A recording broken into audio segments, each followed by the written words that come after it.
شانتی کے پیغام کے ساتھ سمن طور حاضر ہے۔ یہ زمین اپنی زمین ہے، یہاں رہنے والے سارے لوگ اپنے لوگ ہیں۔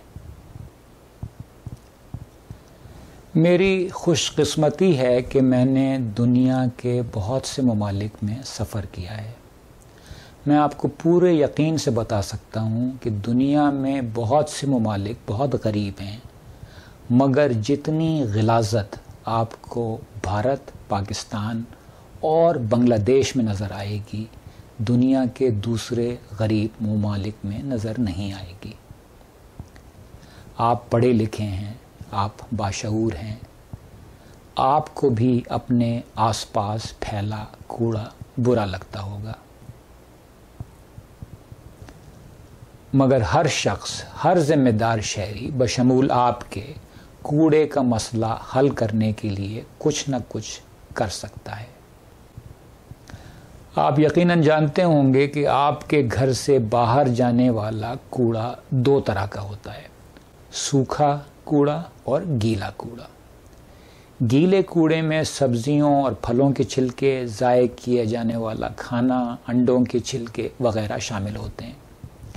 گیلا کوڑا وہ کوڑا ہے جو باہر جا کر سڑتا ہے۔ گیلا کوڑا وہ کوڑا ہے جس کے ڈھیر پہ طرح طرح کے جراثیم پلتے ہیں۔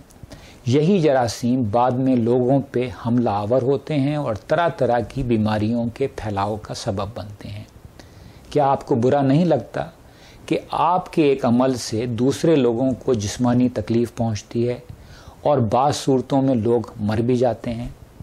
اگر ایسا ہے تو آپ کو چاہیے کہ آپ اپنے گھر کا گیلا کوڑا باہر نہ پھینکیں بلکہ اسے زمین میں گاڑ دیں۔ گیلے کوڑے کو زمین میں گاڑنے کے عمل کو کمپوسٹنگ کہتے ہیں اور اس عمل سے نہایت عمدہ کھاد حاصل ہوتی ہے۔ آپ کمپوسٹنگ کا یہ عمل گملوں میں بھی کر سکتے ہیں۔ امید ہے کہ اس ویڈیو کو دیکھنے کے بعد آپ ایسا ہی کریں گے۔ اور آخر میں، کوئی بھی شخص جو روز عنقریب آنے والی اپنی موت کے بارے میں سوچتا ہے، کسی بھی دوسرے شخص سے نفرت نہیں کر سکتا۔ ایک اچھی زندگی گزارنے کے لیے آپ بھی ایسے ہی سوچیے۔ زندگی رہی تو اگلے شو کے ذریعے آپ سے پھر ملاقات ہوگی۔